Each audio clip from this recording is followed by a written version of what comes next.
I've wanted to make this video for a long time now. Scizor and Scyther both have the same base stat totals, even though they are different stages in the same evolutionary line. This makes them two very interesting comparisons of each other, since their base stats are just redistributed and they get a different typing, as well as slightly different moves. In all my videos, I'm trying to answer the question, how fast does X Pokemon beat X game? But in this video, I'm also trying to ask the question, does it really make sense to evolve Scyther into Scizor in Generation 2? And just a brief reminder for last week's video, I have started October, which is Halloween month on my channel, and in Crystal version the theme is bug types. So I did Pinsir and Heracross, both which performed extremely well, earning themselves S tier placements. Heracross got a time near the end of the S tier with a time of 1 hour 14 minutes and 41 seconds, whereas Pinsir outperformed significantly. It got a time of 1 hour 9 minutes and 18 seconds, and it also has a slow growth rate, which is by far the worst in Generation 2. The reason for its outperformance was clear. It got Swords Dance, one of the most incredible setup moves in the game, and only a very limited subsection of Pokemon learned this move naturally in Generation 2 without being transferred from Generation 1. Farfetch'd, Pinsir, Scyther, and Scizor. So today we are seeing the bug type Swords Dance showdown, and I expect that these Pokemon are going to do really well because their growth rates are medium fast, not slow, which has the potential to make them outperform even Pinsir. There might be a world where a bug type outperforms a normal type and takes the top spot of the tier list. Can one of these two get a time under 1 hour 8 minutes and 38 seconds? Well, we're gonna find out. These are the rules for the playthroughs. They can also be found in the description if you want to reference them later. Plus, there are some extra little details for the rules that I don't have time to describe in every single video. Like, I'm not allowed to use the bike. This is just for consistency with future and past runs. Okay, let's start things off with Scyther, the first stage of this evolutionary line. It has a base stat total of 500, and they are distributed as following: 70 HP and 105 speed, 110 attack, 55 special attack, 80 defense, and special defense. As a bug flying type, both of its primary typings deal physical damage, so having a higher physical attack makes a lot of sense. Also, Scizor only learns 2 special moves that deal damage: Pursuit and Thief. So while it will have to make use of them today, it's not going to be relying on its special attack stats, so it's good that it doesn't have too many points there. Unlike in Generation 1 though, critical hit rate is not determined by your base speed, so the high base speed doesn't really help Scyther unless it really needs it to outspeed some key threat. But in general, slow growth rate Pokemon like Pinsir and Heracross weren't struggling to outspeed Red's Pokemon at the end of the game. They were level 65 by the end of their playthroughs and had enough speed to move first against the Espeon, which has 184 speed. I don't think Scyther is going to have any problems moving first against it. In terms of move pool, Scyther starts with Quick Attack and Leer. Then, through level up, it gets Focus Energy, Pursuit at level 12, which is very important, False Swipe, Agility, Wing Attack at level 30 for a same type attack bonus move, Slash, Swords Dance at level 42, one level before Pinsir got it, and then Double Team at level 48, but this is banned because of my rules. Through TM and HM, it doesn't get access to much coverage. It gets the normal type moves Headbutt, Return, and Swift. Beyond that, it doesn't really get much. Yeah, it gets Steel Wing, but that's all the way in Kanto,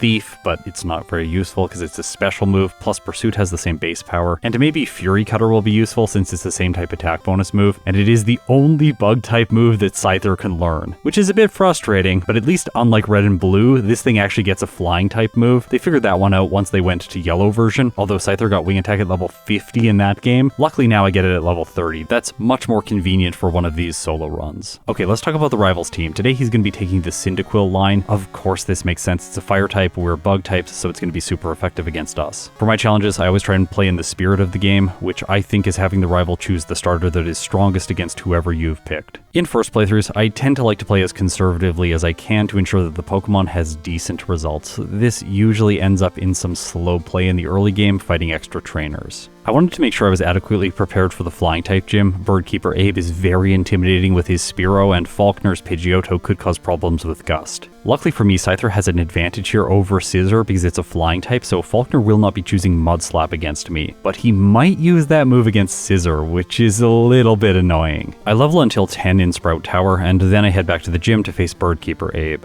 This guy has AI modification offensive, all Birdkeepers do, meaning he's only going to choose Peck, which is super effective. It does almost half because of a critical hit right away. This was a bit of a jump scare. I used Leer so that my Quick Attack is going to be doing more damage every turn. Luckily for me, I have a Berry, and also he's not doing as much with Peck when it doesn't crit. Scyther pulls through and moves on to Birdkeeper Rod, who is not a problem. Okay, so now it is time for the first gym leader of this run. Let's face Falkner.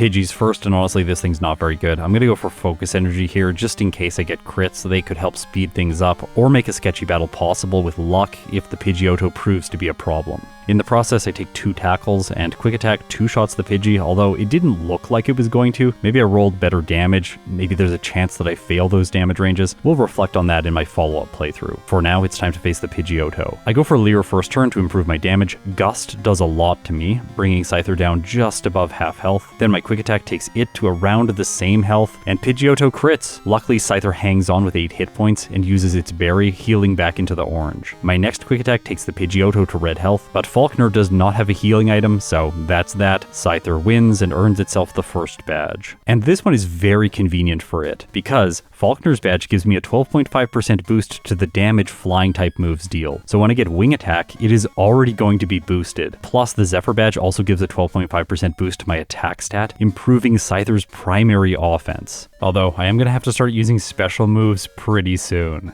As I head south to Azalea Town, I pick up the Paralyzed Cure Berry. This could be useful in the near future as well, but probably later into the game when I'm facing Magnemites and I don't have a good solution for them, because spoiler alert, Scyther does not have anything that's good against steel types. On my way heading south, I fight some optional trainers for additional experience, including Ralph, who's a little bit scary because his Goldeen has Peck. Maybe I shouldn't have fought him. I pull through either way though. As I said, I'm going to start using my special attack stat now, because inside Union Cave, I can battle this hiker who has an Onyx. It's got decent experience yields, and using Pursuit, I can deal decent damage to it because it's special. On the bottom floor of Union Cave, I pick up the TM for Swift, which I'm going to teach to Scyther to improve its damage. Leer is pretty useless at this point, so I'm going to let go of it. As I finish off the Rockets in Slowpoke Well, I want to draw your attention to the fact that in Generation 2, the Bug-Poison interaction was changed. In Generation 1, both of those types dealt super effective damage to each other, which I thought was an interesting interaction, and I kind of wish they had kept it around, but that is no longer the case. Both of these types now deal neutral damage to each other, which really feels wrong, because you use poison to kill bugs. That's literally what an exterminator does. Anyways, this is a small gripe about this interaction, and in this case I actually think it's a benefit. There aren't too many poison types in Crystal version, so not having a type advantage over them with Fury Cutter is no big deal. Plus, not taking super effective damage from poison types helps Scyther out. Okay, so now with the Rockets cleaned up and all of the trainers in Bugsy's gym defeated, I'm gonna face the gym leader and earn Scyther its first bug type move.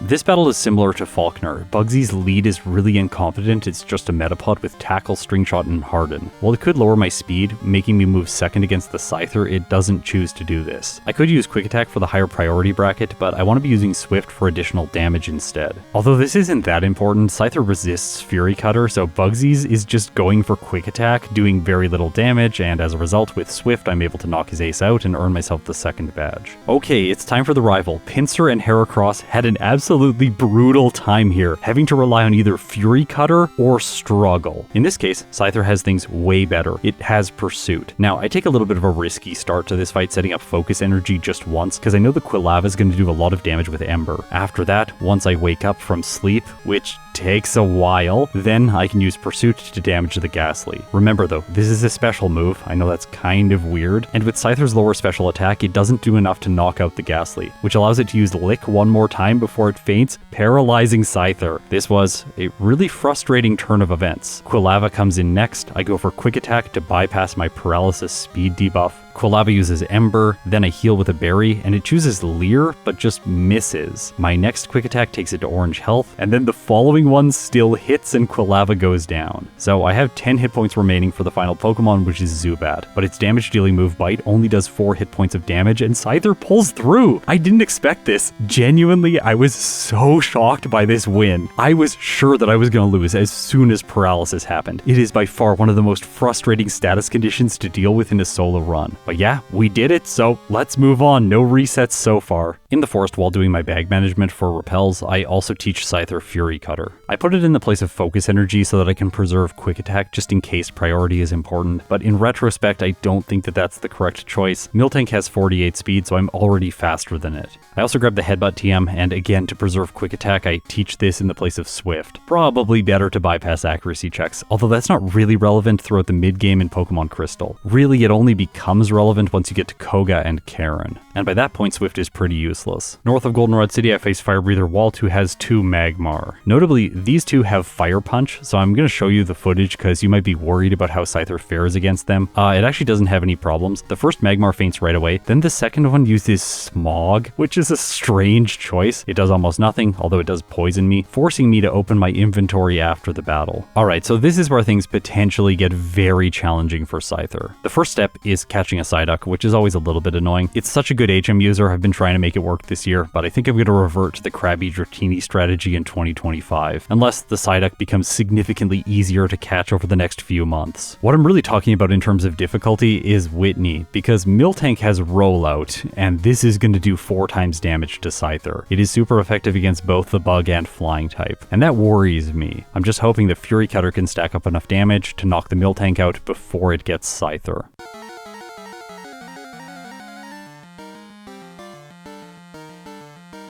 Okay, Clefairy's first. This is where I'm going to begin my setup with Fury Cutter. Hopefully I get 3 turns against this thing. It goes for Metronome rolling Nightshade, doing a decent amount of damage, and then it hits me with Double Slap, bringing Scyther down just above half health before Miltank comes in. Not a great start to this fight. Fury Cutter now has an effective power of 135, which does more than half to Miltank. It chooses Rollout, and on its first hit, takes me down to orange health. While I won't survive with my berry, luckily for me, Fury Cutter does not miss, so Whitney's ace faints and I earn myself the 3rd badge. This is another reason Scyther is slightly too over-invested in speed, because her badge gives me a boost to my speed stat. Already Scyther is faster than all of Morty, Chuck, and Price's Pokemon. And it also outspeeds all of Claire's Dragonairs, only underspeeding the Kingdra, which has 83 speed. Okay, let's proceed. The next section of the game is interesting. Next I face the Kimono Girls. Sometimes I forget these people.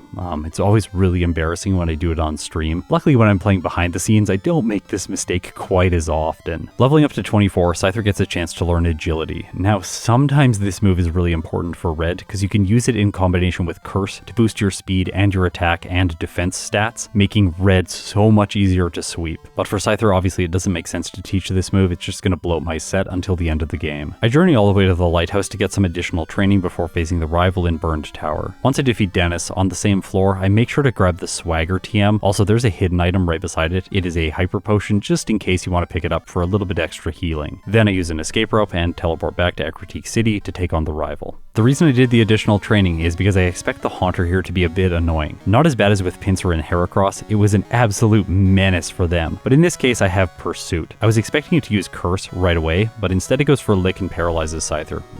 This is frustrating. Now while I got lucky last time, I do not in this case, so the rival gets revenge for my luck last time and gives me my first reset here. I try the fight again. This time the Haunter does go for Curse. The Magnemite takes 2 hits from Headbutt, and then he sends in Quilava, which is also going to take 2 hits from Headbutt. However, with Curse damage and the fact that it can use Ember, I go down to 4 hit points before my next attack, and then he prioritizes Quick Attack, so Scyther faints. I know I just made a big deal about speed, but yeah, priority bracket matters sometimes. Instead of continuing to battle the rival, I'm going to do additional training. I can get my waypoints to the Lake of Rage as well as Mahogany Town, and on the way there are trainers that have really great yields. This guy with Nidoqueen and Nidoking. Going through Mount Mortar also unlocks another healing item, which can be useful in the mid-game to avoid Pokemon Center trips. Near the Lake of Rage, I faced the Nidoking trainer and the Slowbro trainer, as well as the guy with 2 Gyarados and 2 Magikarp. I'm well on my way to level 29, but the training here has basically run its course. So I'm going to go back to Ecruteak City and face the rival because I don't want to face trainers that are subpar in terms of experience yields. This fight continues to not go well. Curse is really annoying. The Magnemite is frustrating because it can use Supersonic and confuse Scyther, and once Scyther hits itself, things are all downhill from there and I get my 3rd reset. You're probably going to be frustrated watching the next footage if you like to see me beat things consistently, so I'll just say that if I had lost maybe 2 or 3 more times, I would have gone and trained to level 30 to get better damage ranges. But more than that, I would have got access to Wing Attack, and I think that would have fundamentally changed the interaction against the Haunter. I wouldn't have to use Pursuit, but Pursuit can just get a critical hit and knock the Haunter out in 1 turn. After that, I flinch the Magnemite, dodging Supersonic, and from there things don't matter because the Quilava just can't do enough damage with Ember. Once it goes down, I level up to 30 and get Wing Attack. This move got a major upgrade going from Generation 1 to Generation 2. In Gen 1, its base power is 35, whereas in Generation 2, its base power is 60. Also, Scyther gets the same type of attack bonus with it, plus Falkner's boost, bringing its effective power up to 101 at this point of the game. There is one more way to boost this move's power, and I could utilize it right now, but I'm not going to because I need to give Scyther the Mint Berry to have safety against Morty.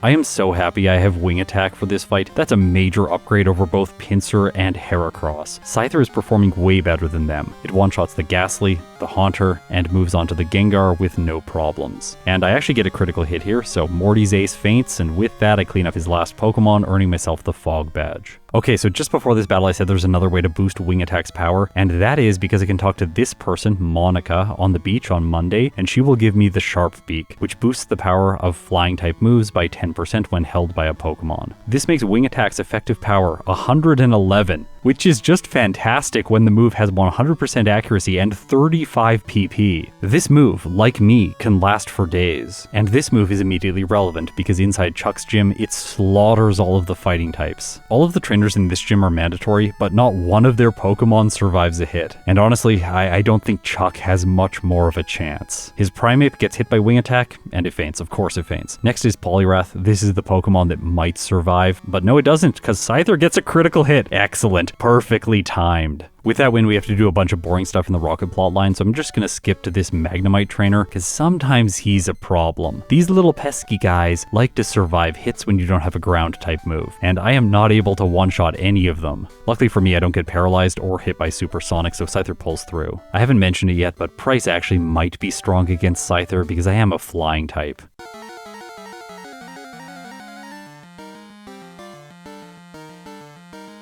That said, his AI is absolutely awful, so I have something to tell you about it. You know how the Piloswine just sometimes uses Fury Attack when it makes absolutely no sense? Here's how it works. When the game tries to determine which move it should use, it does test damage rolls, and then picks the one that does the most damage. In many circumstances, this forces the trainer to use one move over and over again against your Pokemon. But the complicating factor here is that the AI does not test damage rolls with multi-hit moves. Instead, it just has a flat chance of using these moves. So Fury Attack is going to be equally prioritized with a move like Blizzard. Price, what an absolute legend. Piloswine comes out, I hit it with Wing Attack, and yeah, I just crit. I have crit so many ace Pokemon in this run. Unfortunately, I'm a little bit disappointed with this one because we don't get a chance to see the Piloswine try to use Fury Attack. I really wish we saw that, but we don't. It just faints to a single hit. I'm gonna be real now. This is where things get difficult for Scyther in its first playthrough. I can't rely on hidden power to solve the Jasmine problem. As of late, I've been doing a lot of races in Pokemon Crystal with Steve M Plays and Speedrunner0218. I've done them over on my Twitch channel and uploaded them here for YouTube members and for Patreon supporters.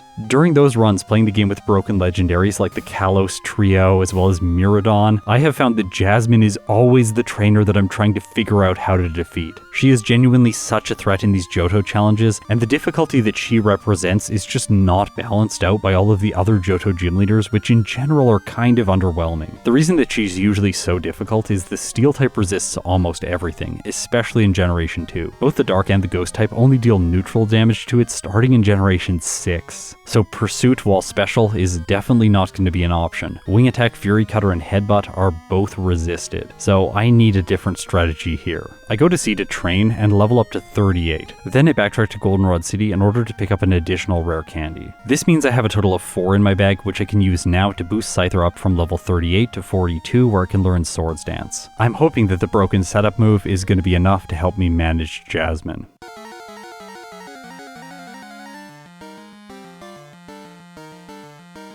This fight is more difficult than it normally would be because the Magnemites also have super effective damage using Thunderbolt. Luckily for me, they're going to prioritize Thunder Wave until I've been paralyzed. Interestingly, having my speed cut by the status condition makes me slower than the Magnemites, but not the Steelix. It has 31 speed and Scyther now has 32 speed. That's not the problem though. Instead, I'm just not attacking because of paralysis. I hit myself in confusion, Magnemite hits Thunderbolt, gets a critical hit, and Scyther faints. There is a simple solution to this though. I can use the Paralyzed Cure Berry to heal the Thunder Wave and then set up Swords Dance once. After this I go for Headbutt and I one-shot the Magnemite. Okay, perfect. Next she chooses Magnemite because it has electric moves which are super effective against Scyther. So I knock this one out as well and move on to the Steelix, her final Pokemon. Now it knows Rock Throw, which is doubly effective against Scyther. The first Magnemite missed Thunder Wave, which allowed me to squeeze in 2 Swords Dances, and now I'm going to fit in a third one right before the Steelix attacks. Luckily Rock Throw doesn't do as much damage as I was expecting, and then my Wing Attack, which is the best move against Steelix, does more more than half. I survived the second rock throw and knock her ace out. Alright, perfect. Jasmine was not as bad as I was expecting. Scyther is on a roll. Let's continue throughout the Rocket plotline, which is very straightforward. The Rocket Executive with all the coughing, I set up one Swords Dance and then sweep with Wing Attack. In the Underground, I have to go up against the Rivals team. I could have held a Bitterberry here to get a free setup against the Golbat. I don't, instead being confused, but it doesn't end up mattering. I eventually snap out of confusion without hitting myself once, and his entire team is a sweep. Okay, time for some items. I grab the Return TM as well as another Headbutt TM, and then I get vitamins. Since Scyther has no need for speed, I purchase 5 protein to increase its attack stat. I also buy 4 calcium because if you didn't know, this increases both special attack and special defense in Generation 2. Zinc was introduced in Generation 3, and in this game, the special stat experience is a combined total, so that you can trade Pokemon between Generation 1 and 2. Maybe you're worried about Scyther's chances against the Executive with Houndour and Houndoom. No, he's bad, so that's that. Now I'm going to jump all the way through Ice Path to Claire.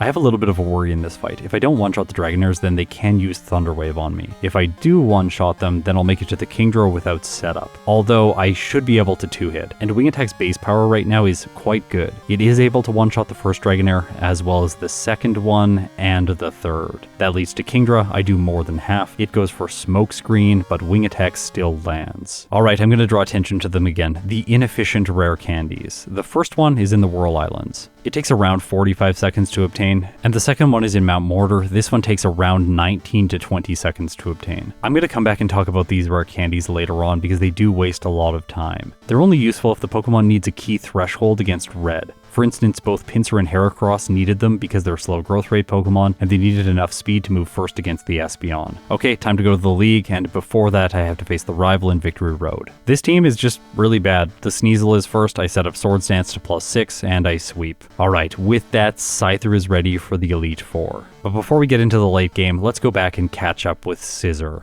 In some ways, its typing is a massive improvement. The Steel type, if you didn't know, is the best defensive typing in the entire game. But it also brings with it a severe weakness, because both Bug and Steel are weak to Fire, so the rival's Quilava in Azalea Town is going to be a serious threat. The typing also has another disadvantage, which is I resist normal type moves, and I take neutral damage from ground type moves. So Falkner is going to be spamming Mud Slap at the beginning of this playthrough. But while the early game is going to be a little bit more annoying, I think long-term Scizor's typing is going to be a massive advantage. I also think that its stats are better distributed for a solo challenge. Remember how I spent so much time complaining about how Scyther has way too much speed? Well, Scizor solves this problem. It has the same HP, special attack, and special defense when compared with Scyther, but its speed is 65 instead of 105, and it gets 20 more points in its attack stat, bringing it up to 130, which is incredible. Its defense stat also gets a 20-point boost up to 100. I'm not gonna lie, it would have been great if all of the speed had been reallocated into attack, giving me 150 in that stat, but I get why the developers didn't do things that way. These two have incredibly similar move pools. It starts with Quick Attack and Leer, the same as Scyther, then Focus Energy and Pursuit in the early game, later on Agility at level 24, but instead of Wing Attack, it gets Metal Claw at level 30. Even though it's an evolution, it doesn't learn its late game moves at higher levels, so it still gets Swords Dance at level 42. Through TM and HM, there are really no major changes. Scizor also gets access to Sandstorm, but that's rarely useful in solo challenges. While it does do an 8th per turn in Generation 2, it doesn't boost my special defense, and that's what I would really want it to do. Especially because there are fast fire types in the late game. Charizard on Lance's team, Arcanine on Blue's team, and Charizard on Red's team at the very end of the game. Luckily for me, I don't have to fight with my growth rate in the early game. Medium fast is fantastic, so I can level up decently fast on my way to Falkner. To ensure that I'm not going to get completely slapped down by his mud, I go through Sprout Tower, defeating all the Bellsprout here to gain more experience. At level 9, I head into the gym and make quick work of Birdkeeper Abe. He's not a problem when Peck is dealing neutral damage. The Steel typing is helpful here. Okay, with that out of the way, now let's move on to Falkner. His first Pokemon is Pidgey, and it knows Tackle and Mud Slap. Interestingly enough, if you look at the effective powers on the right-hand side of the screen, they're quite small. It's 26 and 20. Because of Scyther's bug typing, it takes neutral damage from the ground type move, but I think because of rounding at low levels, the Pidgey still sees that Mud Slap is going to do more damage when compared with Tackle. As a result, it lowers my accuracy once before I knock it out with Quick Attack. Next is Pidgeotto, and this is where things change, because while it has Mud Slap, it also has Gust, which does more damage because it gets the same type attack bonus. As a result, it's choosing this instead of further lowering my accuracy. With only -1, I have a 75% chance to hit every turn, and that is more than enough for Scyther to pull through and defeat Falconer.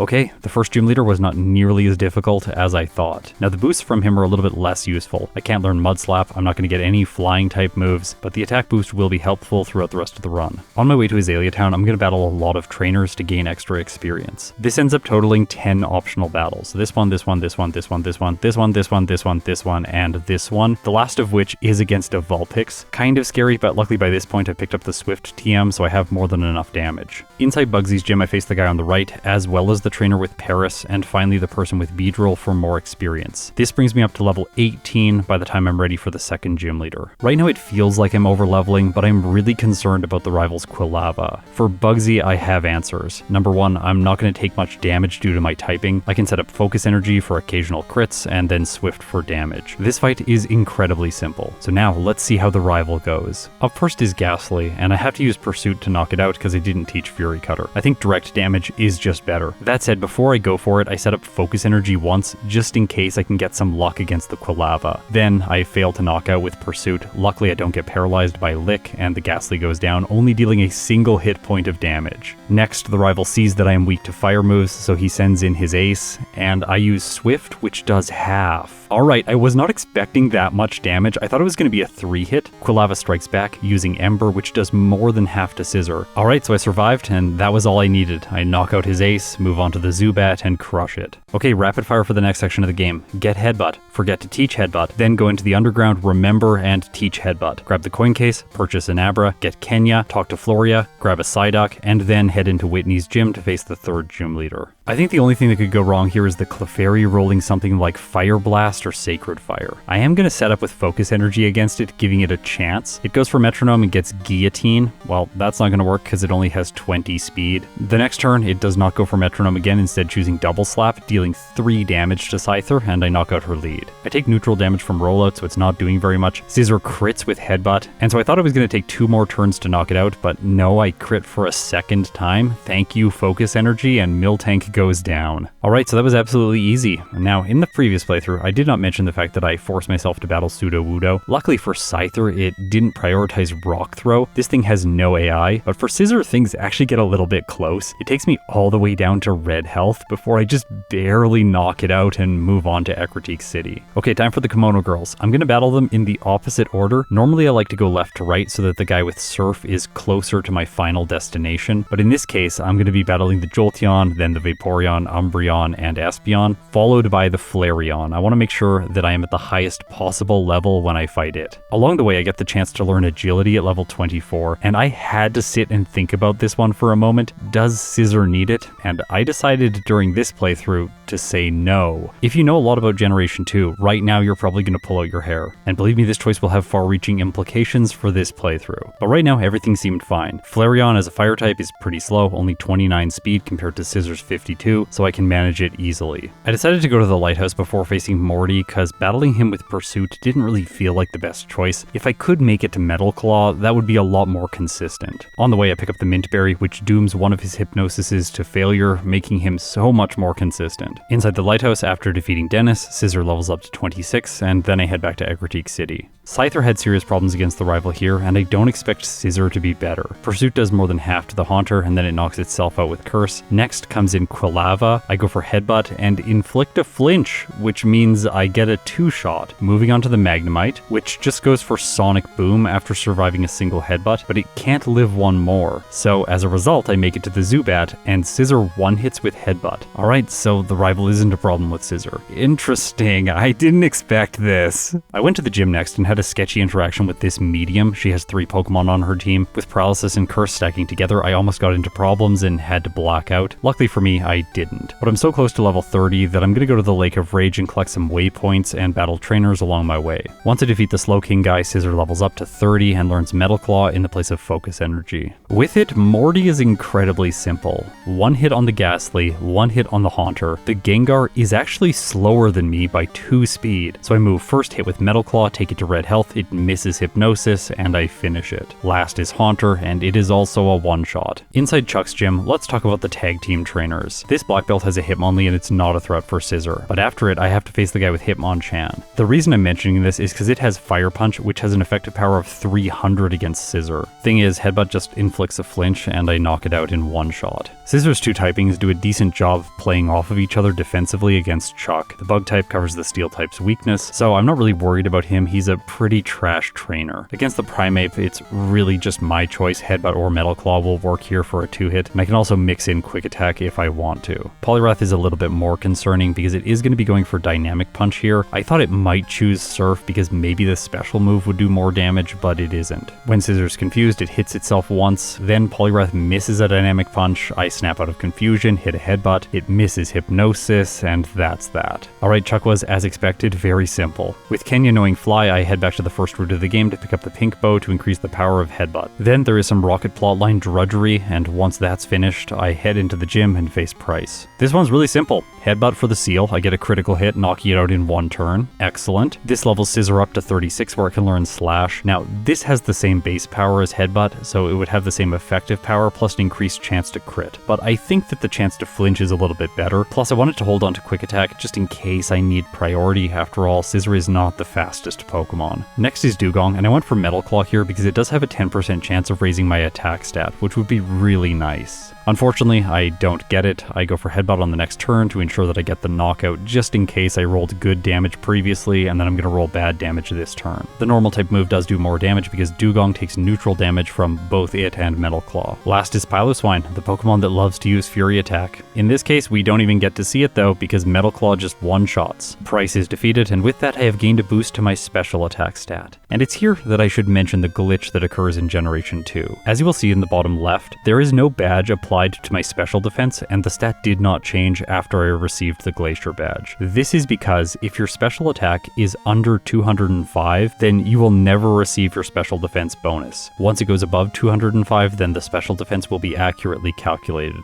I think that this programming oversight affects Scizor negatively much more than it does with Scyther. Since Scyther takes 4 times damage from rock moves, which are physical, it is getting more benefit from the badges that it collects throughout the playthrough, whereas Scizor has its main weakness to special moves, fire types, and I'm not going to realistically get a boost during this playthrough that will shore up my special defense. That's a significant amount of stat points that I'm leaving on the table, especially in the late game battles. In this case with Scizor, I think I messed a few things up here. I level up to 38, where I could use 4 rare candies to get to 42 and learn Swords Dance before Jasmine, but I figured since my typing is better against her that I would just try the battle anyway. Holding the Paralyzed Cure Berry, I can shrug off at least one Thunder Wave. There's a problem with that though. If the Magnemite goes for Supersonic and then Thunderbolt, which is actually doing a lot of damage to Scizor, and Metal Claw on the other hand is doing very little to her Steel type Pokemon. I was hoping to get some attack boosts here, but I don't, and then Steelix comes out and that's that. Right now in my inventory I only have 2 rare candies. I could have gone and collected more, but instead I decided to train. My previous experience with Scizor taught me that the late game is very tricky, especially the Charizard at the very end. While I do have a strategy in mind for it, I think that strategy needs extra levels, so I decided that training now made sense. Once I get to level 40, then I use 2 rare candies, going to 42, and I learn Swords Dance in the place of Quick Attack. The Paralyzed Cure Berry gives me 1 free turn of setup. Magnemite misses its Thunder Wave due to the AI's accuracy debuff with this move. That allows me to get in a second Swords Dance. The berry cures my status condition, and then I go on the offensive. Headbutt one-shots. Against Steelix, I squeeze in 1 more Swords Dance before beginning to attack. Headbutt does more than I was expecting. It brings the Steelix under half HP, so with only 1 more hit, her ace goes down. And of course, the final Magnemite is also a one-shot. This win gives me a defense boost and the honor of taking on the entire boring Rocket plotline. Quick shout out to Magnemite here. This thing is a menace. This scientist with 3 Magnemites is always so annoying when you can't learn Mud Slap. Seriously, I want to mention the fact that so many Pokemon learn that move. Why did Scizor and Scyther not get it? It seems like they would probably be able to slap things with mud. Pidgey can, after all, so why can't these two? Don't worry though, I had no resets to these Magnemite. At the top of the tower I have to face Petrol. I get lucky here. On the turn I set up with Swords Dance, Smokescreen misses, and then I sweep with Headbutt. Okay, before I face the rival, let's talk about my strategy for Charizard start at the very end of the game. It has exactly 179 speed, so if I can get my Scizor to 180, then I'll move first against it and just one-shot after setting up with Swords Dance. But if I end up being slower than it, I think Flamethrower is going to one-shot me until I am at a very high level. Because outspeeding is so important, I purchased 7 Carbos. This is a small mistake, I can only feed 6 to Scizor, but either way, I'm dramatically increasing my speed stat experience. Okay, time for the rival in the underground. I think running a Bitterberry for this fight is probably the best choice, so you don't get confused by the Golbat while setting up Swords Dance. This means I deal more damage to myself, and it also crits with Wing Attack, taking Scizor to half health. Luckily, Confusion has run its course by the time the Quilava comes in, and from there the rest of the team is very straightforward. Alright, time for Ice Path. I'm going to pick up Rest in here. This is usually an important move for the late game, but I think that both Scyther and Scizor might be able to escape using it if they're lucky. I will admit, I'd be very happy if that was the case. Once arriving in Blackthorn City, I have to backtrack to Goldenrod City because I forgot to do the other part of the Rocket plotline. Luckily for me, both of the fire types here, the Houndour and the Houndoom, are extremely bad. Next, it's time for Claire. This battle's really straightforward. As we saw with Scyther, it can one-hit the Dragonairs, so I have a higher base attack, I have more speed than all of her Pokemon, and I'm going to one-shot the 3 Dragonairs and 2-shot the Kingdra. I'm pretty sure this is going to be the last mention of Claire in this entire video, unless something goes really wrong with one of my follow-up playthroughs. Once again, I'm going to grab the candies that are a little bit inefficient to pick up, but we're going to revisit these later, I promise. Inside Victory Road, I go up against the rival. This is so simple, again set up on the Sneasel, sweep everything else. When your Pokemon has Swords Dance and the opponent leads with a Pokemon that's very underwhelming, then everything feels easy. I understand thematically why they want trainers to send out their weakest Pokemon first so they can kind of build towards their ace. That gives a nice progression in the battle, but in cases like this, it just makes the fights trivial. Okay, so both Pokemon have now made it to the league. Let's continue with Scizor and see how it does.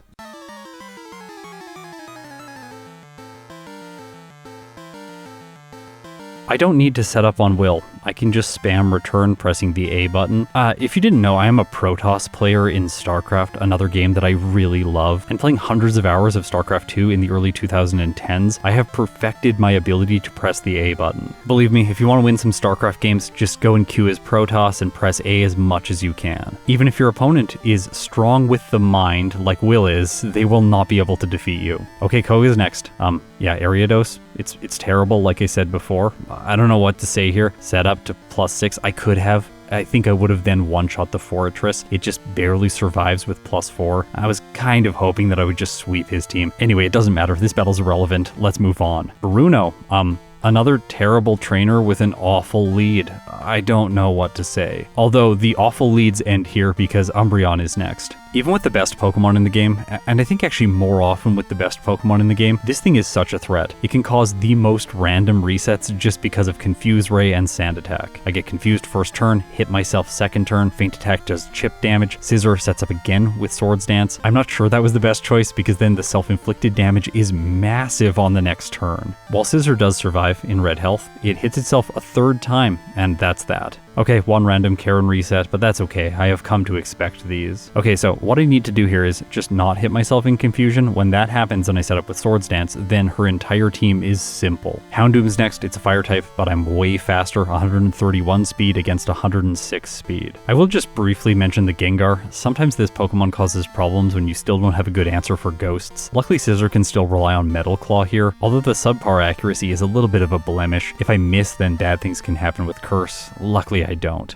Okay, so that brings us to Lance. I'm going to save his intro until we face him with Scyther. For now with Scizor, I'm just going to set up Swords Dance while the Gyarados sets up Rain Dance, and then I'm going to sweep with Return on +2. Charizard comes in second. Now note, this one only has 108 speed, so I'm easily faster and I can one-shot. Plus the Gyarados ruined its chances of doing damage with Rain Dance. I will not get the same defensive advantage against Red. Lance sends in his Ace Dragonite next because it has Fire Blast, so I need to one-shot, and Return easily has enough damage. Beyond that, it's 2 more Dragonites which are weaker, so they both go down, leading to his final Pokemon, Aerodactyl. It is faster by 3 speed, but Rock Slide does very little damage, and even though Return is resisted, it's still one-shots. Okay, that's a Lance split of 1 hour, 4 minutes, and 44 seconds with 2 resets. Scizor is doing pretty well in this playthrough, although the time is nothing impressive. At least right now. Throughout Kanto, things get really easy. I have Metal Claw for the likes of Brock, and Blaine is so incompetent that usually I don't even mention him. In this case I am, can though, because I try to attack the mag cargo right away doing half. It sets up Curse, it survives my next hit, and then goes for Flamethrower doing more than half to Scizor. Now I have to beat both the Magmar and the Rapidash without taking damage. I did not go for Swords Dance, which I think I should have in retrospect. Luckily, both of his final two Pokemon are not defensive enough and Scizor pulls through. Okay, I have one thing to do before I face blue. I could use Metal Claw against him, but I want to upgrade to Steel Wing for the increase in base power. If I go back to Lavender Town, then I can head north of the city, fight one mandatory trainer. Well, mandatory trainer if you want to get Steel Wing this way and not have to go all the way through the dark of the cave from the other side. Just inside the entrance of the cave, I pick up the TM and teach it to Scizor in the place of Metal Claw. Now I'm ready for blue.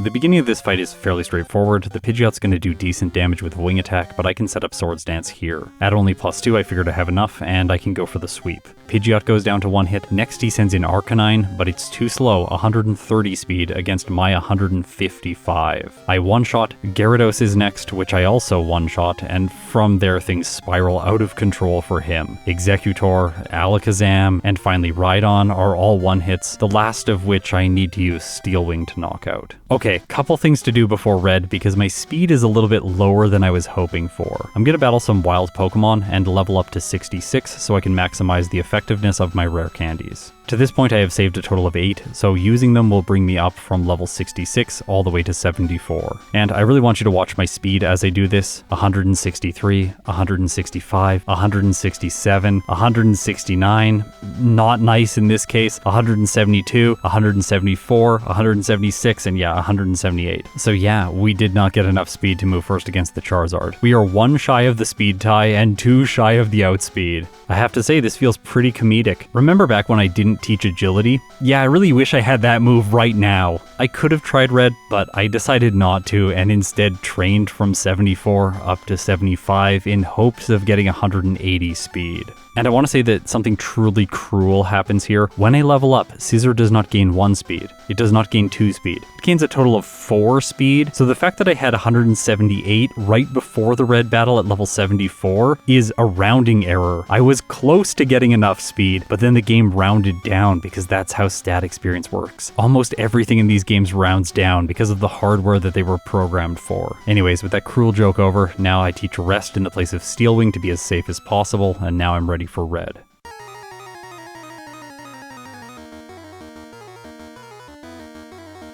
Pikachu's first, Protect foils Charm, and then I use Swords Dance tanking 1 Thunder, which does about a third, maybe a little bit less. Luckily, it doesn't paralyze me. From there, I decide to sweep. Pikachu goes down in a single hit, and next red sends in Venusaur. Now, the reason he's doing this is because he sees Sunny Day as super effective. It's a fire type move, so he's like, yeah, I should send that out next. No, you shouldn't. This is a terrible choice. Due to this, it's going to set up Solar Beam, and I can use Swords Dance in combination with Protect to complete my setup. Well, I could have, but I only go to +4. I figured this was going to be enough. Scizor now has 870 attack. Return one-shots the grass type. Charizard is next. I'm faster and I one-shot with Return. From there, Snorlax goes down in 1 hit, as well as the Blastoise, and finally his Espeon. Scizor clocks in with what I'm calling its first playthrough of 1 hour, 26 minutes, and 29 seconds, with 2 resets, 0 blackouts at level 76. This is a game time of 5 hours and 35 minutes. My thoughts after playing this run were pretty simple. Scizor seems very consistent after it clears Azalea Town. Really only the rival was an issue. I guess Falkner could be problematic if I don't train for him, but if I level up to 10, he shouldn't be an issue. Beyond that, the game feels very simple. I made a mistake on Jasmine, and then Karen is always a little bit unpredictable. And those were my only resets. I also didn't plan well enough for red, but coming back from my follow-up playthroughs, I'm gonna have a much better strategy. Obviously, agility. For now though, let's see how Scyther does with the Elite Four. Okay, once again, A button against Will, just spam it with Wing Attack. This does more than enough damage to finish off all of his Pokemon. Although the Slowbro always takes 2 hits. This is just standard. Actually, it takes 3 in this case. It survives my second attack and uses Psychic, dealing a little bit of damage. Alright, fine Will, you got in 1 hit. Next is Koga. He has a lot of bugs, so Scyther doesn't have problems here. I also one-hit the Crobat, which I wasn't expecting, and I have decent damage against the Fortress, which is never really the case, and to my absolute astonishment, I do one-shot. I can't believe that. I know that I set up Swords Dance once, but this thing is so defensive. Anyways, moving on to Bruno. I have a flying type move, so yeah, I should just crush him. Well, unless the Onix comes out, survives my wing attack, because I don't really have a good move against it, and then it uses Rock Slide, which takes Scyther down to orange health. If I fail to one-shot the Machamp, then it's also going to use Rock Slide, and that's probably going to be the end. However, the Machamp has more special defense, so a physical move here is very strong, and I one-shot. Okay, time for Karen. Sand Attack misses while I set up Swords Dance. Then I set up Swords Dance again, and Sand Attack hits. Alright, I pushed things too far. I should have attacked. My next wing attack misses. Of course it does. And then I get hit by Feint Attack. If you're wondering why I didn't heal before this battle, it is to reduce the probability that Karen uses Sand Attack. This is how the game works, although it doesn't look like that in this fight. With +4, Wing Attack is able to one-shot the Umbreon. Houndoom is next. I successfully connect, knocking it out. From there, things get easier. I don't miss on the Gengar. Murkrow, I do miss against, but it has terrible moves. And while I'm on red hit points for the Vileplume, what's it gonna do to me? Use Acid? I guess, but it doesn't even get a chance. So now, it is time to take on Lance.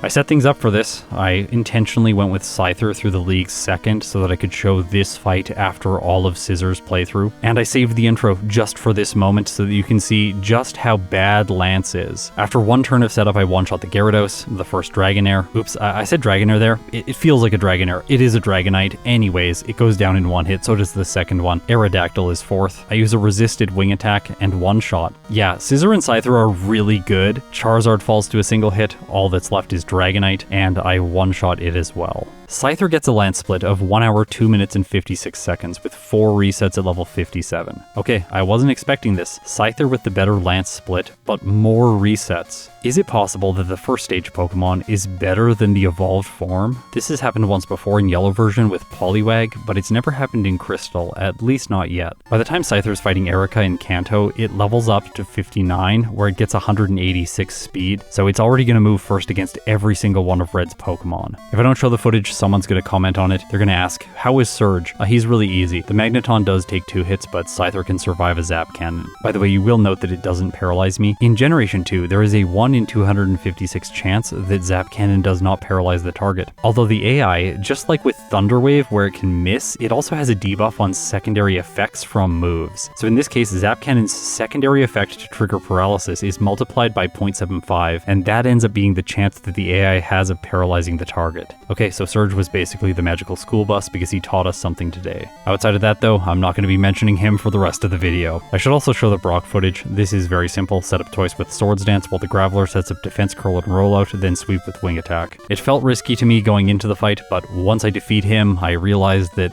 this is not a problem, and it never will be. Alright, so it is time to face Blue. Again, this fight's simple. Even though I'm not the Steel type and I have a lower defense stat, Pidgeot's wing attacks are just not doing enough damage, so I can set up to full here and then sweep using Return. At least that's what I thought I would do. Return does not do enough damage to the Rhydon, and it knocks me out with Rock Slide. Obviously, I just need Steel Wing. When I have Steel Wing, after getting fully set up, then I can one-shot the Rhydon, and from there, Return gets the job done. As I head towards Mount Silver, look at the time. 1 hour, 19 minutes, and 17 seconds. I think Scyther is going to do it. It's going to squeeze out a faster time when compared with Scizor. I really did not expect this. But there's still one battle. Everything could fall apart. And that might be partly because of my play. I was trying to squeeze out as much time as possible, so I teach Protect, and then I don't use rare candies, instead prioritizing the battle as fast as possible. This ends up being a major mistake. While Pikachu can't hit me with Charm, whenever it uses Thunder, it deals ridiculous damage, much more than half. Scyther goes all the way down from green to red health. I need to be able to sweep with just +2. I'm able to knock out the Pikachu because it's weak, but then Red sends in Charizard next. If you're wondering why he didn't send in the Venusaur, it's because he also checked Snorlax defensive matchups, he knows that I'm a flying type, so he should keep Venusaur back as long as possible. I go for Protect to heal a little bit of health with leftovers and then use Return, but it's not able to do enough damage. I have to say though, it was just barely not enough. So if I use my rare candies, I have a total of 6, then I can go up to level 71 and try again. I was hoping that this would give me enough damage with +2 to knock out the Charizard, because if it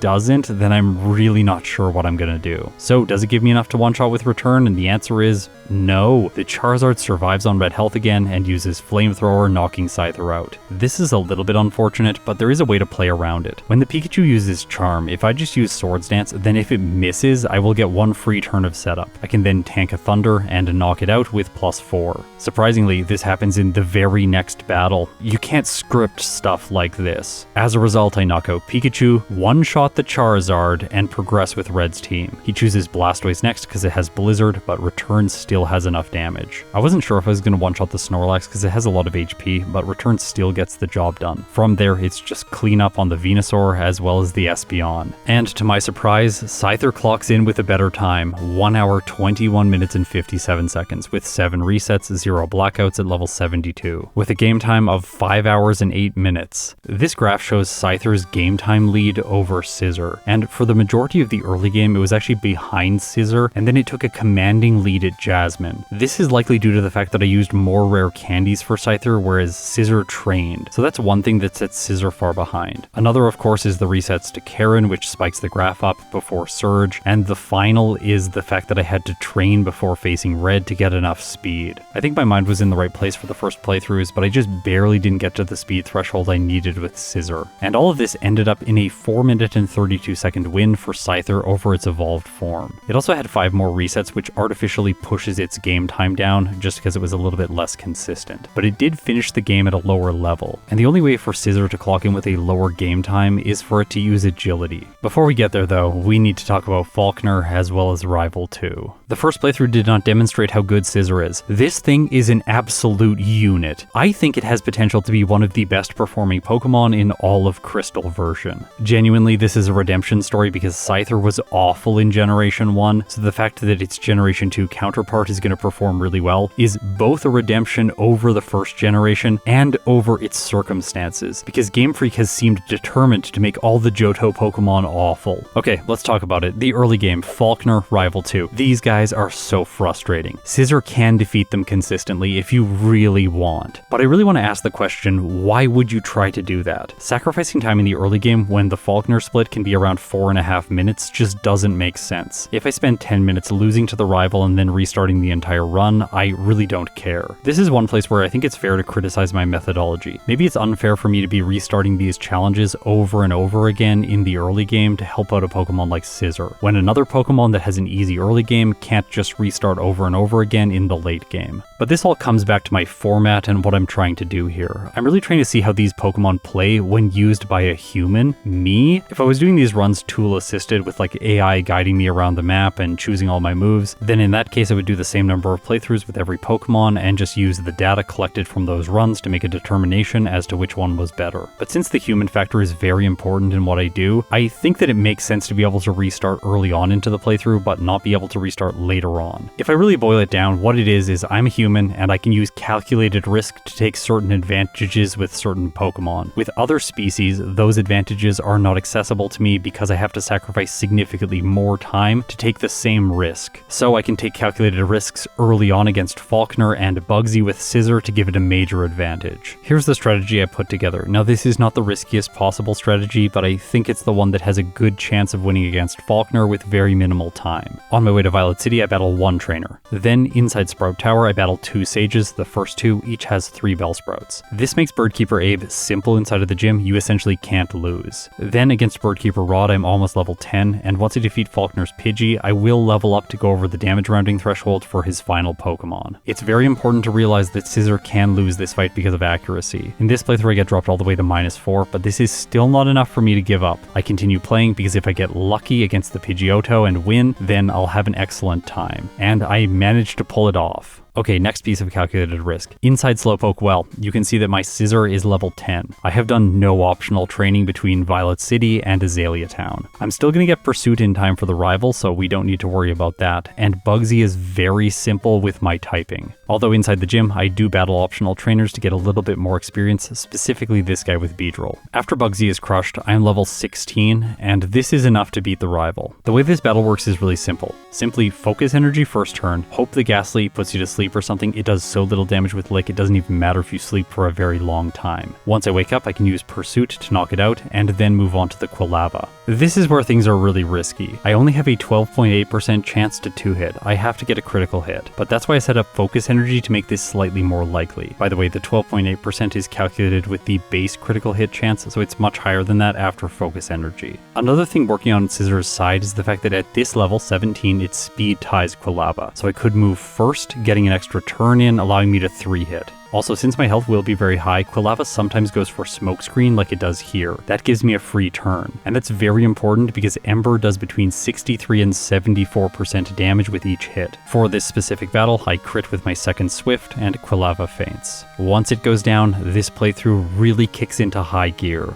Of course, I'm going to teach Headbutt, the best normal type move throughout the mid-game. Against Whitney, Fury Cutter makes her incredibly simple since I have time to set up on the Clefairy. It really feels like the game devs tried to teach you about Rollout and Fury Cutter with Bugsy, and then they gave you both of those moves so that you could use them against Whitney's Clefairy to beat her. Okay, let's talk about Hidden Power. For Scizor, it's going to be running Hidden Power Ground. This means my HP DV is going to be 7 and my attack will be 12. Everything else is perfect. It's not great cutting my HP and attack, but for the ground type move in the mid game, it's more than worth it. The way that it's best to think about this is having a coverage move is usually more important in Crystal version over having more stats. Just remember, all the enemy Pokemon in Johto are all at really low levels, so having a super effective move is fantastic. The first place it's useful is against the rival in Burned Tower. I can 2-shot the Haunter with it, it's super effective against the Quilava, so I can 2-shot as well, and the Magnemite's going to go down to a single hit. Note, I have planned this out so I will survive the Ember. I have 4 hit points left over, and after that I can one-shot both the Magnemite and the Zubat, so I don't die to curse damage. Inside Morty's gym, I teach Agility in the place of Quick Attack, which is very fitting, and then I go up against the Ghost-type Specialist. I want you to note that I am not holding a Mint Berry. I did not go to the Lighthouse first because it just wastes time. Scizor is so powerful that it is guaranteed to one-shot all of his Pokemon. If you don't believe me, here are the damage ranges, and at level 26 with its lowest damage roll using Hidden Power Ground, it does 69 damage, which is perfect because Gengar also has 69 HP. It's really nice when things work out like that. We're now going to skip quite far ahead in this playthrough to Jasmine, where I'm only level 34. I can do this fight without collecting rare candies or using Swords Dance because I have Hidden Power Ground. It's able to one-shot the Magnemites and hopefully 3-hit the Steelix, but more likely it's going to get the 4-hit. As you can see here, the Steelix is not consistent enough, and even when it drops my defense and she uses a Hyper Potion, Scizor can still pull through. During the Rocket Claw line I get Swords Dance, and then before Claire I'm level 44. Now notably here I need to use 1 rare candy to get my damage range good enough to one-shot the Dragonairs. If I'm holding the Pink Bow at level 45, then Return with 88 base power is going to do between 99 and 117% damage, giving me a 97.6% chance to one-hit and avoid Thunder Wave. That is my first rare candy of this run, and I am not going to be going to the Whirl Islands or to Mount Mortar to pick up more, because Scizor doesn't need them. It's just that good. I've just entered Indigo Plateau in this footage, and I want you to really notice what I do. I run right into the room with Will, and I don't buy full restores. This is not intentional, this is objectively a mistake. I make it all the way through Will, and then in Koga's chamber, I realized that I didn't have any full restores. Although, Scizor is so good that I don't even care. I'm not going to reset, I'm not going to go back, I'm not going to stop this playthrough. We're just going to keep progressing and continue laying waste to the enemies before us. Koga's Crobat gets in one attack, taking us down to 35 hit points before Bruno. This is fine because Hitmontop is awful. I set up once while it uses Pursuit, doing almost no damage. Let's move on to Karen. Now I had a max potion in my bag, but I'm going to save that for Lance because the Gyarados has Surf. Instead, I'm going to make it through this battle, going for 1 Swords Dance against the Umbreon. Since my health is so low, it does not prioritize Sand Attack, just going for Feint Attack, and with my speed, I am able to one-shot all of her Pokemon. Well, with the exception of the Gengar, which is slightly faster than Scizor. It paralyzes me with Lick, but Hidden Power Ground is super effective, so I can one-shot. Last is Murkrow, and it goes for Feint Attack, but Scizor survives with 14 hit points, and I defeat Karen with no resets. Okay, I'm going to heal up with the Max Potion and fight Lance. Damage ranges here are important. If I set up Swords Dance twice, then I one-shot all of his Pokemon. If I set up only once, then I can fail the first Dragonite he sends out, which is his ace. I only have a 68.9% chance to knock it out, and the Aerodactyl will survive, taking 2 turns. Luckily for me, Gyarados using Rain Boosted Surf does not do very much damage, and I can tank 2 of them, setting up an additional agility to ensure that I outspeed the Aerodactyl. Okay, so things are getting really hype. I actually use 4 rare candies before Erica in a place that I have never used them before. That's just because I level up conveniently here and I have very low experience. I might as well fit them in somewhere before the end of the playthrough. This is how good Scizor is. You literally don't pick up rare candies, and you don't even need to think that intelligently about where to use the other ones. I could have used them before Will and made the league a little bit easier, but hopefully I have demonstrated that the league is not a problem. Okay, we have to get to the end of this playthrough. I crush Blue. He is so simple. And by the way, I don't even need to make the little excursion to get Steel Wing, because Hidden Power Ground provides that coverage. Okay, time for the final moveset. Let's jump into the red battle. Return, Rest, Swords Dance, and Agility. If you haven't already, please look at the clock. This is ridiculous. At the beginning of this battle, I make a small mistake. I'm supposed to go for Swords Dance to counter out the Pikachu's Charm, but I don't, and as a result, I don't one-hit, and then it paralyzes me with Thunder. This does end up causing a single reset, which is annoying, but it's not the end of the world. What I want to do here against Pikachu is counter out the Charm, then use Return and knock it out, because I know he's going to send in Venusaur second, and I don't need to be worried about this thing. Even if it gets Sunny Day set up and uses Solar Beam a bunch, I take so little damage from each one of these hits that I can set up for free with Swords Dance, use Rest to heal whenever I need to, and then eventually use 1 Agility to now outspeed the remainder of Red's team. From there, I press A on Return, and Scizor wins. It gets my new personal best, unseating all of the normal types with an absolutely absurd time. 1 hour, 5 minutes, and 6 seconds, with 1 reset, 0 blackouts at level 67. This is a game time of 4 hours and 13 minutes. Okay, now it's time to reveal all of Scizor's results. I did 3 playthroughs for this video, and all of them were incredible. Hey, like all of you.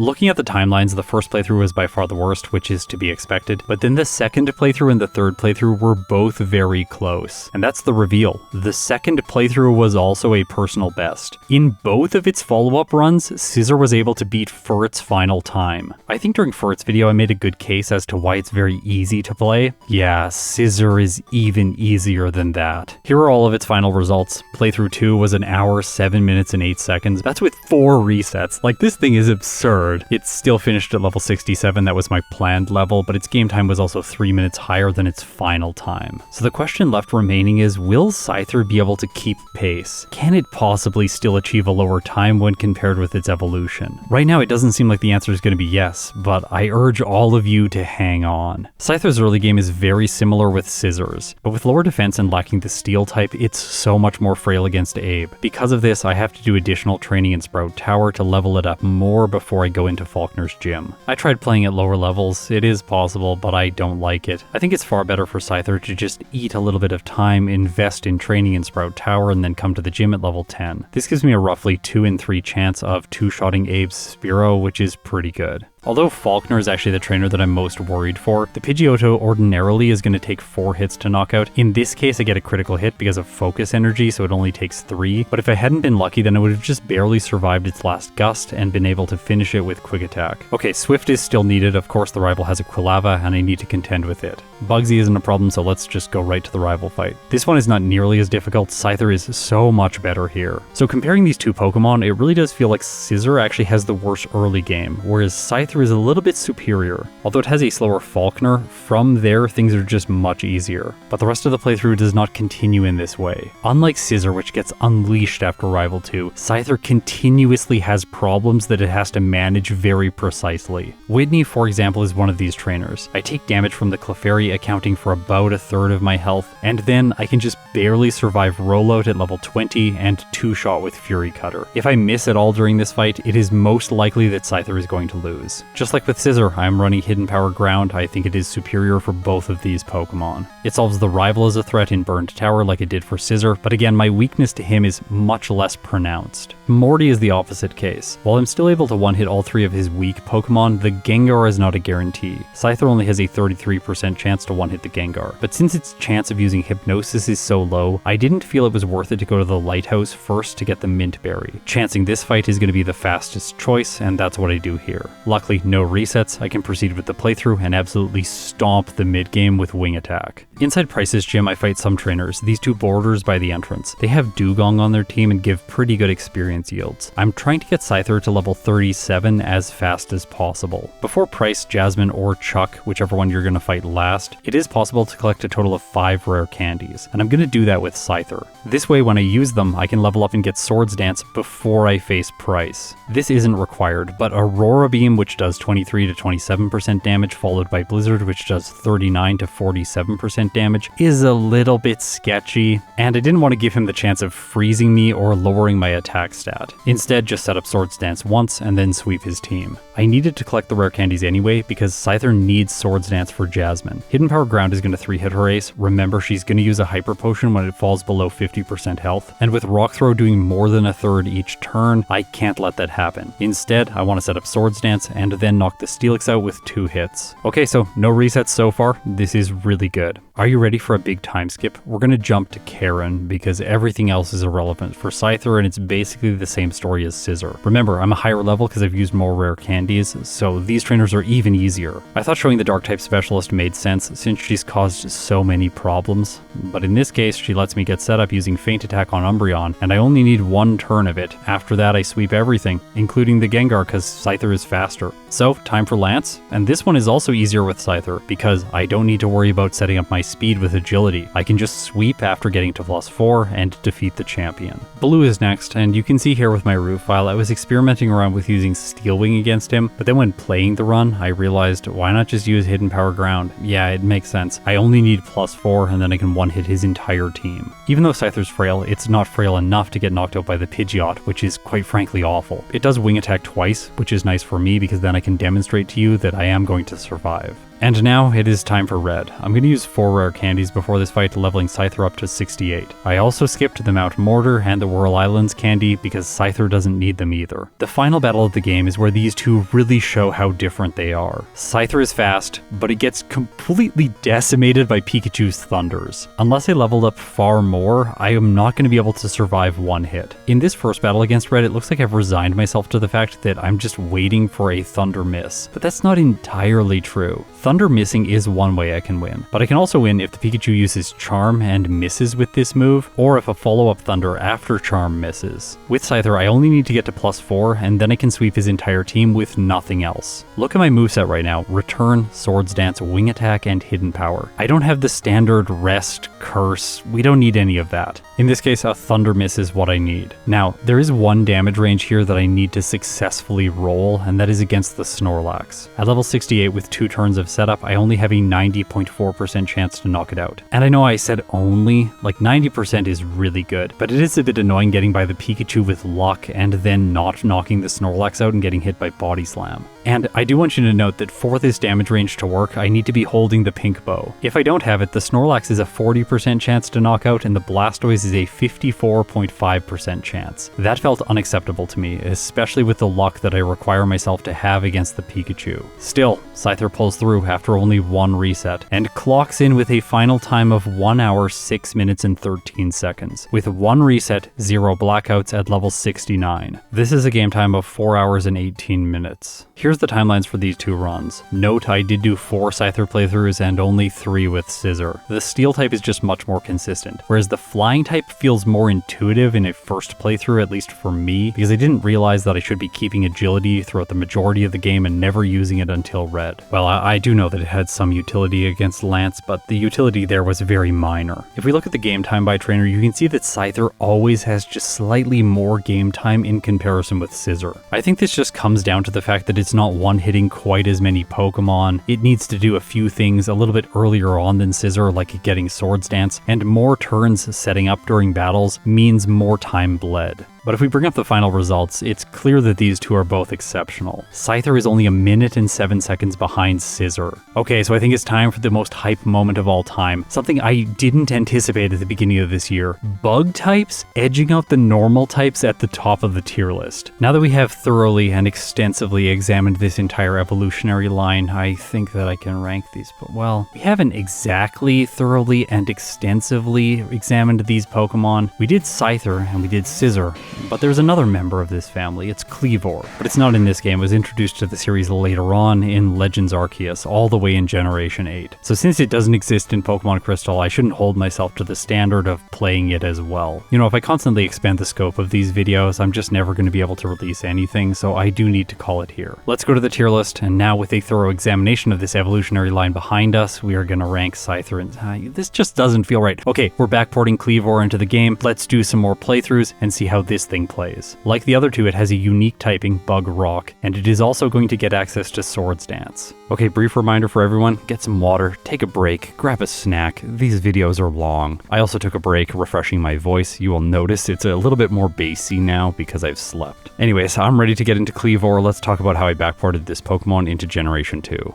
When I do this process, I try and make it seem like the Pokemon was implemented in Generation 2, rather than backporting a bunch of mechanics from later generations into Generation 2. Because both Scyther and Scizor learn moves at the exact same levels within this game, I felt that Cleavor would also mirror them, with the same moveset, with one move being different, that being the move that it learns at level 30. Both Scizor and Scyther got same type attack bonus moves at this level, Wing Attack and Metal Claw, so I felt like Cleavor should get a Rock type move, and for that I'm going to be backporting its signature move from Generation 8, which is Stone Axe. It's a rock type move with 65 base power and 90% accuracy with 15 PP. It has two different effects. In Legends Arceus, it has an increased critical hit chance, but in Generation 9 it causes Stealth Rocks to be deployed every time you use it. Of course, Stealth Rocks doesn't exist in Generation 2, so I decided to go with the increased critical hit chance. For TM and HM learns that I'm going to remove Steel Wing and add Sandstorm. I think this makes sense. Cleavor does have tiny wings on its back. They're the little white protrusions you can see in its official art, but they don't look big enough or impressive enough to be used in combat. As we jump into our first battle with Cleavor, I do want to say that I'm really proud of its back sprite. This thing came together so well. I ended up streaming the process of backporting this Pokemon over on Twitch, so follow me there if you're hoping to catch these kind of random sporadic streams. I don't take them very seriously and the production value is very low, so if you're going to watch me over there, just remember to set your expectations quite a bit lower. For base stats, Cleavor once again shares the same base stat total, although of the three it has the most unique distribution. It retains 70 HP, but from there everything else is shuffled around. Of the three, it has the highest attack, 135. Its defense stat is closer to Scizor's with 95. Its speed is right in the middle of the two at 85. Its special attack and special defense are both 10 points lower at 45 and 70 respectively. I think in a side-by-side comparison, Cleavor actually has the best distribution. Lower special attack is helpful in solo challenges. Mid-range speed is going to be enough for Red, but not too much that I'm overspeeding all the time. Slightly lower defense is okay in favor of having a higher attacking stat, and I guess the low special defense could be a problem since the rock type is not fantastic defensively. Unlike the other two, it is not going to be facing the Quilava team, instead it's going to be facing the Totodile team. Both grass type and fire type moves deal neutral damage to Cleavor, whereas water moves deal super effective damage, so I felt like this was the best rival to face. Although I'll have you know the Feraligatr team really isn't very impressive. In the early game with Cleavor, I skipped the bug catcher on the route before Violet City and head right into the gym. I figured as a rock type I wouldn't have problems against the flying types here, and I was correct. Even Birdkeeper Abe can't do much to me. Now as I fight Birdkeeper Rod and get ready for Falconer, I want to mention the order I did these playthroughs in. So I completed the optimization process on both Scizor and Scyther before playing this first playthrough with Cleavor, so it's already starting with a small amount of experience advantage when compared with the other two.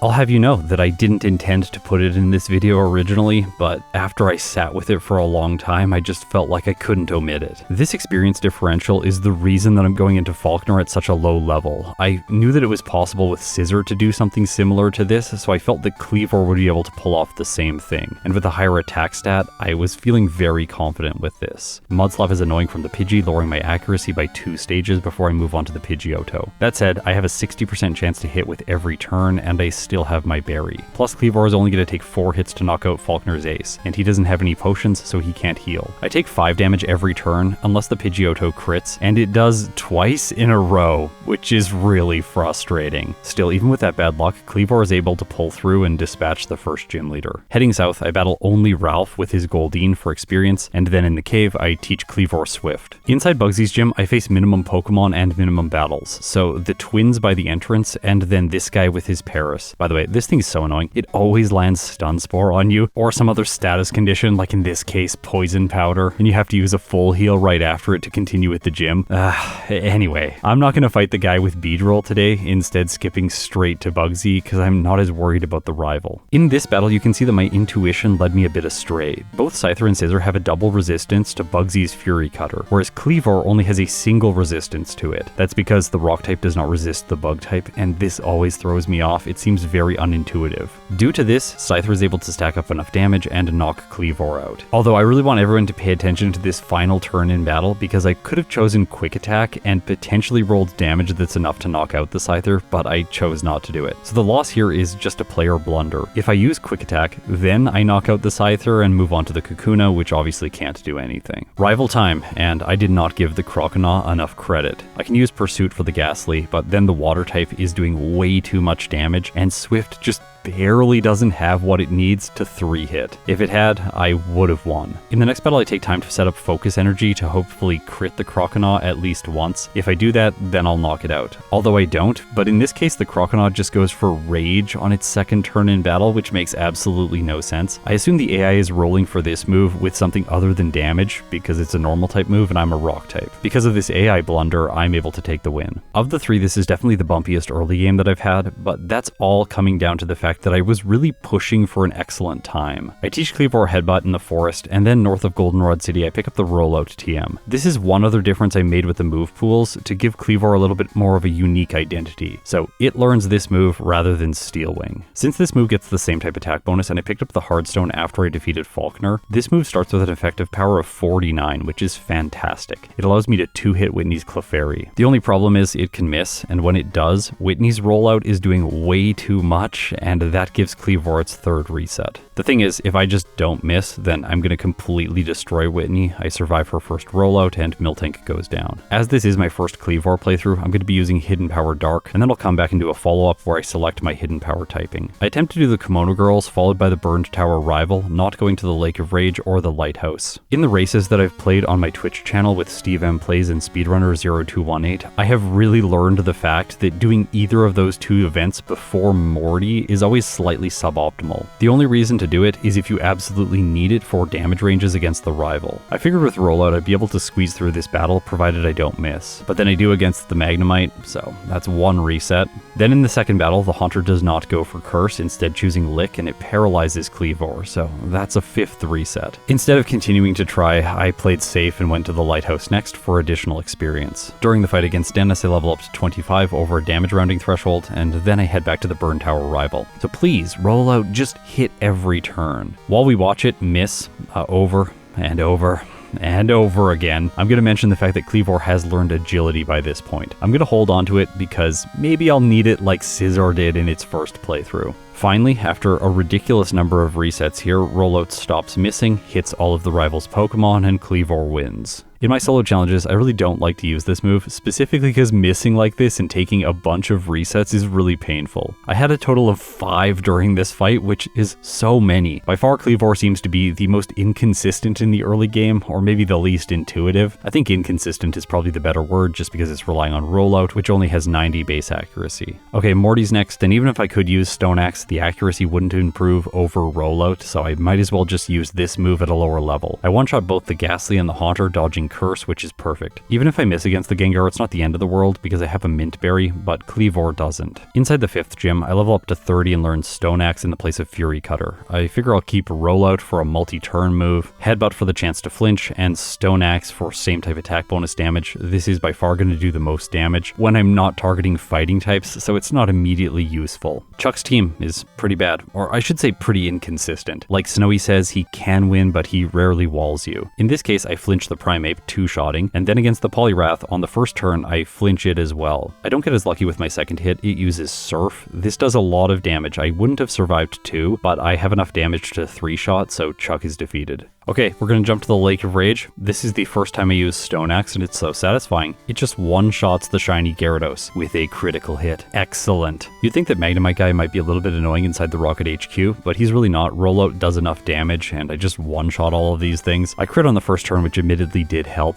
but I would have been fine either way. Okay, so price. I used Stone Axe here, but I could have gone for rollout and stacked up damage on the Seal. Either way, it doesn't matter. The Piloswine takes 2 hits and Price does heal it with a Hyper Potion, but the Dugong's a 1-hit. Before Jasmine, I'm going to collect rare candies. By the way, here's a neat little trick that you can do to get one that normally comes later in the playthrough. Fly to New Barktown, surf over into Kanto, pick up the rare candy, and then use Abra to teleport back to Johto. If you don't have Abra, you can't fly back to Johto, and you'll waste more time having to walk back until the map changes. To ensure my 5 rare candies will get me to 42, I level up to 37, and then use them, obtaining Swords Dance. For Jasmine, my moveset is Headbutt, Stone Axe, Swords Dance, and Agility. Holding a Paralyzed Cure Berry, I can set up Swords Dance on the first Magnemite. It goes for Thunderbolt, allowing me to go for a second turn of setup, and because of that, I should just win. Headbutt one-shots Magnemite, I move on to Steelix. It is super effective against me with Iron Tail, making that move very scary. I squeeze in one more Swords Dance, tank an Iron Tail, which does massive damage, and now I'm not really liking my chances. I go for Headbutt, it flinches Steelix, and then I knock it out. By the way, if you're wondering why I'm holding on to Headbutt instead of teaching Return for the higher base power, these chances to flinch are the reason. In this case, if I had Return, I would have lost unless Steelix missed with Iron Tail, but here with Headbutt, I was able to squeeze out a win. Petrol's a bit annoying, I get hit by Smokescreen, but in the end it doesn't matter. I just set up Swords Dance once and then sweep with Headbutt. Okay, time to talk about the Feraligatr team. The rival in the underground is really bad. His Feraligatr has Rage, Water Gun, Bite, and Scary Face. Just a terrible set. I set up once on the Golbat, it does not use Confuse Ray, and because of that, I just sweep. Stone Axe is enough to one-shot the Feraligatr. Now, let's move on. Claire is the next trainer I was worried about. I've taught Return by this point in the place of Headbutt, and I'm using the Pink Bow to increase my damage. The Pokemon I'm most worried about here is Kingdra, which comes in second. Return does massive damage, her Ace survives on red health, but while Surf does more than half to me, it's not going to allow the Kingdra to get another hit in because Cleavor is way faster. I have 130 speed right now. Okay, rival before the league. As we've seen before, set up with Swords Dance, sweep. Super simple. Will's team is also really simple. I have Stone Axe in this case, so I could just use that on the flying types, but for accuracy reasons, I choose Return, and even it's doing enough damage. Against Koga,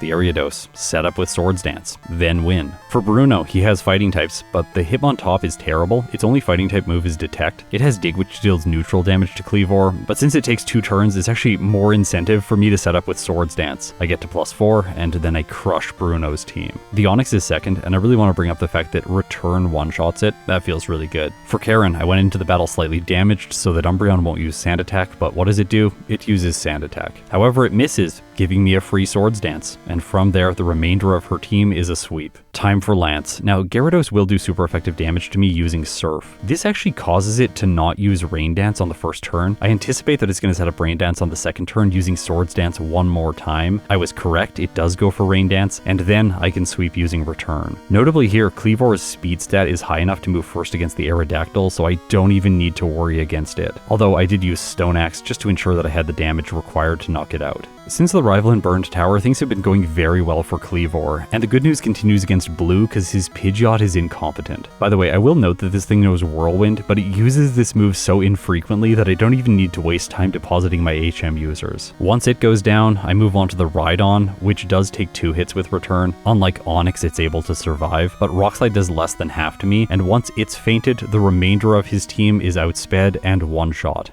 Okay, I want you to note this uncut footage before Mount Silver. I go into the Pokemon Center, I heal once, and then I immediately go into the cave, skipping a rare candy. I don't think there's a need for Cleavor to have extra levels. It should be fine. Look at its speed stat, 174. I also have agility, just in case I need to move first, Swords Dance for setup, and Return and Stone Axe. Before Red, I used 2 rare candies, leveling up to 66, which gets me to 180 speed. Almost enough to move first against the Espeon, but this is enough by 1 point to move first against the Charizard. I figured that setup with Swords Dance would be more than enough to one-shot it anyway, but I don't take 4 times damage from it, so I make what is maybe a mistake and teach Protect in the place of Stone Axe. Alright, let's see how Red is. Pikachu's first, I go for Protect, cancelling out Charm, and then I use Agility to ensure that I move first. Pikachu hits with Thunder. It does about a third after I heal with Leftovers. On the third turn, I set up once with Swords Dance. Pikachu's Thunder does not paralyze me, so now I'm ready to sweep. Red chooses Blastoise next. I was so surprised here when it survives return on orange health, and then uses Surf, knocking Cleavor out. Okay, that's not great, but I still have play here. I can use Protect, alternating with my setup moves against the Pikachu to stall and gain back a little bit more health using the Leftovers. Also, I'm not sure when he's going to send out Espeon, but I think it's going to be later in the battle. If that's the case, Leftovers is going to heal a lot, so maybe I don't need to outspeed it. First turn against the Blastoise, Protect for additional Leftovers, then use Return with +4, it's a one-hit. Snorlax is next, but I figured it was probably going to use Amnesia since I'm a rock type, so I go for Agility, boosting my speed here. Then I can use Return, and I knock it out. Venusaur is a one-hit, Charizard is a one-hit, and now I outspeed Espeon, so I also one-hit. Cleavor clocks in with a first playthrough time, without hidden power, of 1 hour, 12 minutes and 49 seconds, with 9 resets, 0 blackouts at level 67. This is a game time of 4 hours and 31 minutes. Here are the timeline graphics for these first playthroughs. You can see that Cleavor is massively advantaged when compared to the other two, and this is exclusively because I had more experience as a player.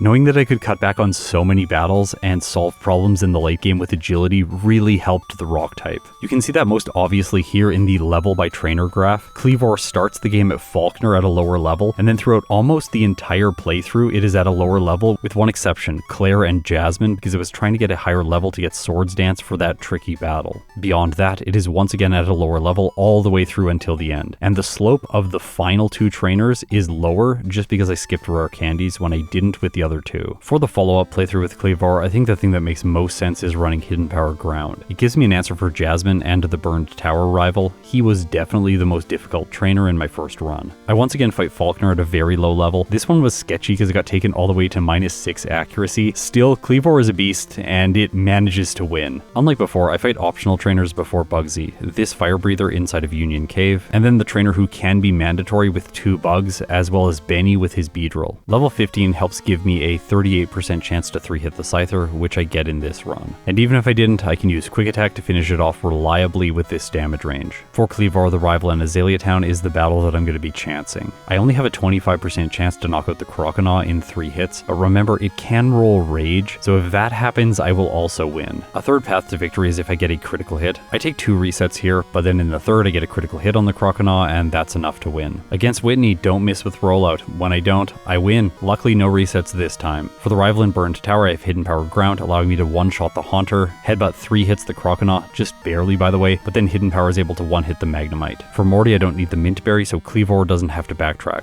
Against Chuck, I need to flinch with Headbutt so that the Poliwrath doesn't use 2 Surfs. If you think a 30% chance isn't good enough, I want you all to remember that I get to roll for Headbutt's flinch chance twice. This means we can do a little bit of simple math. If the chance to fail getting a flinch each turn is 70%, and we multiply these chances to fail together, then we will see that Cleavor has a 49% chance to not get a critical hit. So it's slightly better than a coin flip that I will flinch once. And even if I do have a single reset to Chuck, at least it's going to be a fast one. But in this case, I win first attempt. Before Jasmine, I am using rare candies to get Swords Dance, but I don't actually need the setup move. Instead, I can use Hidden Power Ground to one-shot both the Magnemites, and it has a 57.9% chance to 2-hit the Steelix. If I had gone for a single Swords Dance using the Paralyzed Cure Berry, then I would have a 35.4% chance to one-hit the Steelix and a guaranteed 2-hit. I didn't feel the need to do this since Cleavor can win without the additional menuing and bag management. Again, following this philosophy, I do not equip a Bitter Berry before the rival in the Underground. I think that is the safer play, but I'm trying to shave seconds off this playthrough if possible. This comes back to bite me because I get confused by the initial Golbat, and that leads to 1 reset here. However, beyond this, all of the trainers are so straightforward, I will not insult your intelligence and go through all of them. We already know the strategies. Either I have the damage range required, or I can just set up Swords Dance and then sweep. Okay, final battle in the playthrough against Red. This one is a little bit sketchy. If the Pikachu paralyzes me with with Thunder, I don't want to play out the rest of the fight. And this happens 3 times in a row, which is really frustrating. I want to say here that I don't think I played this fight optimally. I can obviously let go of agility because I have more speed than all of his Pokemon and run a Paralyzed Cure Berry to solve one use of Thunder. Cleavor needs to get to +4 because with +2, it 2-shots most of Red's Pokemon. Everything except the Pikachu and the Espeon. Once I get to +4 though, Cleavor converts itself into a Protoss unit and I press A and win. Okay, just a brief reflection on the rest strategy that I suggested. Doing that would take more time to heal, and I could still lose while doing that. So I think that theoretically the play using Protect, Swords Dance, and Return together to win with a Paralyzed Cure Berry is just superior. And saying that, I'm really satisfied. All 3 of these Pokemon were able to get away from the standard curse strategies in the late game, and that really is impressive. When we look at a Pokemon like Furret that got a time of 1 hour, 8 minutes, and 38 seconds, it had to rely on Curse, Amnesia, and Rest together to defeat Red. The other 3 S-tier normal types ran similar strategies, and I have to say, with all of them except Furret, it felt a little bit sketchy, because if Red crits you at any moment, you're gonna lose. With Ursaring, it has unfortunately low speed, which causes a bunch of problems and frustrations. That said, overall, it's actually looking like the curse strategy is kind of the normal play. It's in the middle, like the A tier and B tier Pokemon are probably using a bunch of curse, as well as all of the lower ranked Pokemon that just have no other way of defeating Red at a reasonable level. But now in the S tier, we're starting to see more unique strategies emerge. Heracross was able to use Reversal, Furret did leverage Curse, but it used Amnesia in combination with it. Pinsir was able to use Swords Dance, and Lugia did not use any setup moves at all, instead relying on the set Aeroblast, Hidden Power Ice, Earthquake, and Shadow Ball. So I'm going to rank these Pokemon in the tier list, but before we do that, I want to quickly compare how these 3 ranked in comparison with each other. If we look at the timelines, Scizor has the fastest playthrough with Scyther in 2nd place, and Cleavor takes 3rd place. Although I do want to say, if I did these playthroughs 100 times each, I genuinely couldn't tell you which one would get the best time. I think it is possible for Scyther to slightly outperform Scizor. However, if I push these times as low as humanly possible, which is probably slightly under an hour or around the 1 hour and 1 minute mark, I think that Cleavor would struggle to keep up. Of the 3, I think its typing is the weakest, and Scyther's access to Wing Attack throughout the mid-game does give it an advantage there, whereas Stone Axe, as fun as it is just not that useful. Perhaps I'm wrong in all of this though. If we look at game time by trainer, you can see that Scizor is significantly outperforming in this metric, and that suggests that overall it should be getting the best possible result out of these 3. So the rankings of these 3 Pokemon related by evolution is Cleavor in 3rd place, Scyther in 2nd place, and Scizor takes the gold medal, it gets 1st place. Here are the run summaries in case you want to try these out yourself. And speaking of community engagement, on my solo running Discord, I asked people if they would submit runs for Pokemon Crystal with bug types, and Axukarisora specifically submitted a bunch of results with Pinsir, Scizor, and Scyther, all of which are very comparable to the times that I got with these Pokemon. If you want to play Cleavor yourself, follow the link in the description to the patch file, which is in my Discord. Okay, so with Scyther's time, it is able to beat out Furret and take the 1st place spot. Well done, Scyther. I'm going to give you your moment in the sun right now, up at the top. This is a massive redemption from Generation 1, where Scyther is just terrible. It's probably one of the most infuriating Pokemon to play in a solo challenge of those games, because you have to rely on Bide for the ghosts in Pokemon Tower, which is something I would not wish on my worst enemy. But now it's time for the real winner. Scizor beats out Scyther, taking the 1st place spot, displacing its pre-evolution to the 2nd place spot. And as an evolutionary line, this is an outstanding performance. They're number 1 and number 2.